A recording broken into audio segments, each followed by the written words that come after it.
என்னிடத்திலே அறிவிச்ச கடம்பூர் ராஜ் அவர்களும் அறிவிச்ச சண்முகநாதன் அவர்களும் அண்ணன் சீனாதாஸ் செல்லப்பாணி அவர்களும் என்னிடத்திலே சொன்னியவுடன் ஓடோடி வந்து இந்த தூத்துக்குடி மக்களை பார்த்து ஆறுதல் கூறினேன்.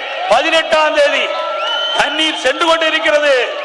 எங்கே பார்த்தாலும் தண்ணீர் கடல் போல் தூத்துக்குடி நகரம் காட்சி அளித்துக் கொண்டிருந்தது.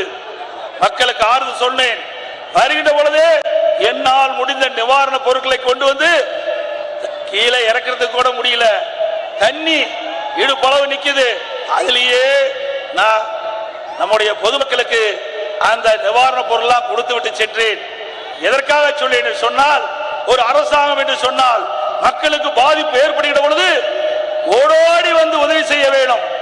உடுக்கன் இழந்தவன் கை போலே அங்கே இடுக்கன் களைவதான் நப்பு. அப்படி வேட்டி ஆகின்ற பொழுது ஓடோடி வந்து கை எப்படி சரி செய்யுதோ அதுபோல் மக்களுக்கு துன்பம் ஏற்படுகிற பொழுது ஒரு அரசாங்கம் ஓடோடி வந்து உதவி செய்த அரசாங்கம் தான் நல்ல அரசாங்கம். ஸ்டாலின் செய்தாரா? பதவிதானே அவர்களுக்கு கண்ணுக்கு தெரிஞ்சது. ஆட்சி அதிகாரம் தானே அவருக்கு கண்ணுக்கு தெரிஞ்சது. ஓட்டு போட்ட மக்களை பற்றி கவலைப்படாத முதலமைச்சர் இன்றைய முதலமைச்சர். அவர் ஓட்டு போட்டு நீங்க என்ன பயன்? கஷ்டத்துல உதவி செய்யாத ஒருவர் உங்களுக்கு தேவைதானா? தேவைங்களா? தேவையா?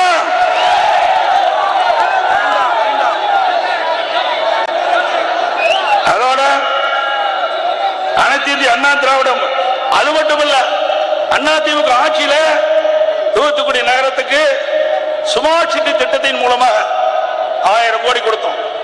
அதுல பகில் ஓட 80% பணி நிறைவு பெற்றது. இன்னும் 20% பணி தான் நிறைவு பெறணும். அதை கூட 2 ஆண்டு காலமா செய்யவே இல்லை. கமிஷனுக்கு கிடப்புல போட்டாங்க. இந்த பகில் ஓடைய முழுவதும் சரியாக கட்டப்பட்டிருந்தால், அந்த பணி முழுவதும் நிறைவேற்றப்பட்டிருந்தால் தண்ணி தேங்காம வெளியேறி இருக்கும். இந்த ஓடைய சரியான முறையில் பகில் ஓடைய முழுவதும் கட்டுமான கட்டாத காரணத்தினால அந்த தண்ணி எல்லாம் வீதிக்குள்ள பூந்து கிட்டத்தட்ட 10 அடி தண்ணி நிக்குது. காரு மிதந்துகிட்டு இருக்குது. நான் பார்த்துட்டு போனேன். இப்படிப்பட்ட ஆட்சி தேவைதானா என்பதை நீங்கள் உணர வேண்டும். அதோட இன்றைக்கு இந்த மழையால் பாதிக்கப்பட்ட மக்கள்,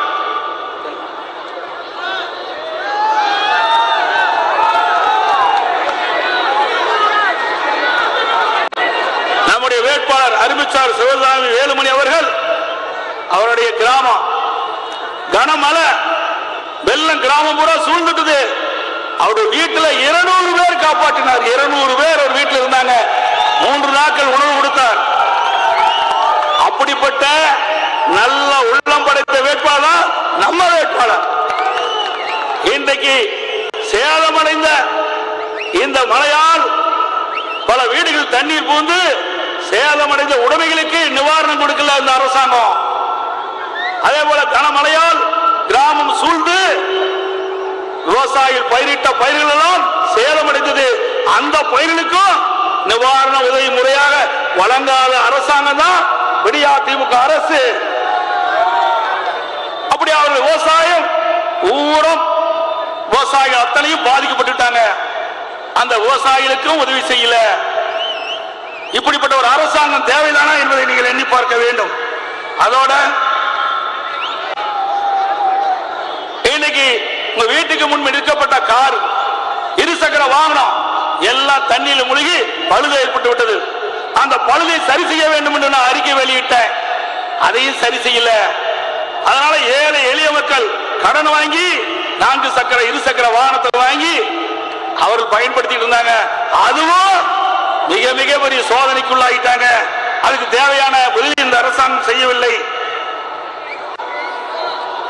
அந்த காலகட்டத்தில் மின்சாரம் தடைபட்டு போச்சு. குடி தண்ணீர் கிடைக்கல. இந்த அரசாங்கம் போர்க்கால அடிப்படையில் வேகமா துரிதமா செயல்பட்டு மின்சாரத்தை கொடுத்திருக்கணும். மின்சாரம் இல்லாம வீட்டில் இருக்க முடியாத நகரத்தில் ஒரு செயல்படாத அரசாங்கம் இந்த மின்சாரம் புயல்ல கன மழையின் போது மக்கள் பார்த்தீங்க. இப்படிப்பட்ட அரசாங்கம் தேவைதானா? அப்படிப்பட்ட வேட்பாளர்களை நீங்கள் தேர்ந்தெடுப்பது சரியா என்பதை சிந்தித்து பாருங்கள்.